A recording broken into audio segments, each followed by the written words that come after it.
বর্তমান বাস্তবতা। রাজপ্রাসাদের মতো বাড়ি, অথচ পরিবার ছোট, ব্যাংক ব্যালেন্স প্রচুর কিন্তু মনে শান্তি নেই। ঝুলি ভরা ডিগ্রি, অথচ সাধারণ জ্ঞানের অভাব, হাতে দামি ঘড়ি, অথচ সময়ের অভাব।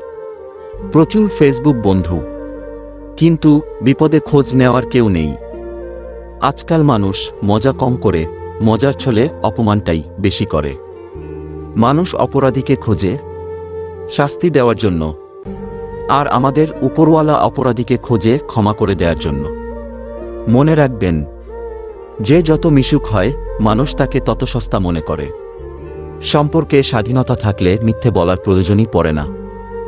দান করতে ধনী হতে হয় না, দান করার মতো সুন্দর একটা মন লাগে। মানুষ যখন বিপদে পড়ে তখন বুঝতে পারে পৃথিবীটা কত কঠিন আর আপনজনেরা কত নিষ্ঠুর। কিছু সম্পর্কে শুধু ঝগড়া লেগেই থাকে, কিন্তু কেউ কাউকে ছাড়া থাকতেই পারে না। যে তোমাকে বোঝে না, তুমি হারিয়ে গেলেও সে তোমাকে খুঁজবে না। ইচ্ছেগুলোকে খুন করে জীবনকে প্রাধান্য দেওয়ার নামই হলো মধ্যবিত্ত। বুঝলি ভাই, এই দুনিয়াতে মা বাবাই আপন, বাকি সব বিজ্ঞাপন। কেউ পাশে থাকলেই তাকে শুভাকাঙ্ক্ষী ভাবা ঠিক নয়। পাশে তো মীর জাফর ও ছিল, বাংলার নবাবের।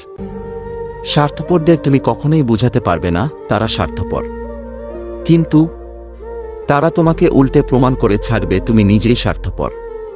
কাউকে এমনভাবে কষ্ট দিও না যাতে সে খাবার খেতে বসে তোমার দেয়া কষ্টের কথা মনে করে, খাবারের উপর চোখের জল ফেলে। দিন শেষে বেঈমান মানুষগুলোই ভালো থাকে। শুধু ভালো থাকতে পারে না মন থেকে চাওয়া মানুষগুলো।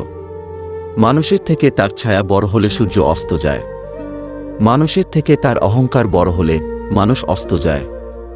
কখনো কখনো আমি চাই মানুষের সাথে তেমন আচরণ করতে যেমনটা মানুষ আমার সঙ্গে করে।